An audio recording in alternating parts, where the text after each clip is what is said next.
Farmers are warning food prices will rise even after more fuel is released from emergency reserves to try to overcome diesel and petrol shortages. Supplies are already running out in some regional areas, and there are now calls for those of the cities to use public transport and for possible rationing to take the pressure off the fuel that there is.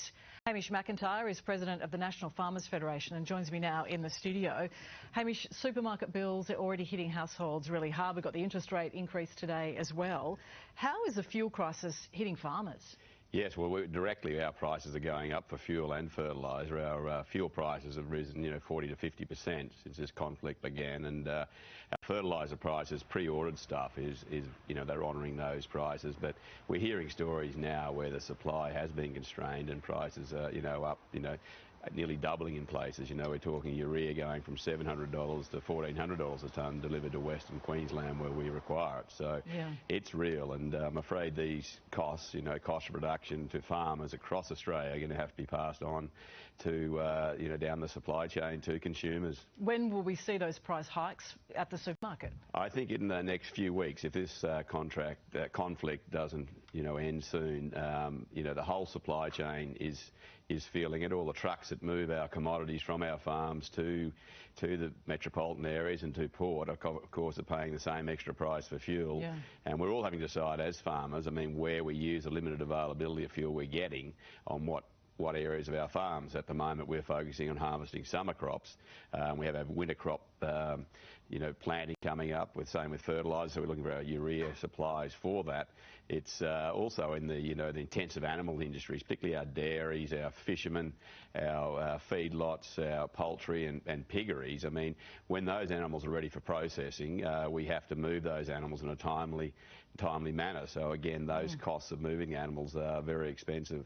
The government's insisting that it's not a supply problem but a distribution problem for the fuel that we do have. What needs to be done, though, to ensure that we can overcome this crisis? Do you think we need to look at rationing and telling people in the cities, stop driving your cars, get on the train or the bus? Look, farmers are we're having to make those decisions ourselves. We are deciding where it's most cost effective and where we need that fuel most. And there's areas in Australia that are very limited and still not getting in at all. Western Australia particularly, we have a lot of farmers over there that have only got 10% of what they've been ordering in the last couple of weeks. So it is real, and so farmers, we're having to make those tough decisions. I think the more we can all do, the better. So it's working with everyone in metropolitan areas too. If they can reduce their usage, that'd be great, so we can get more out onto our farms. And the further inland you go in Australia, obviously the harder it is to get there.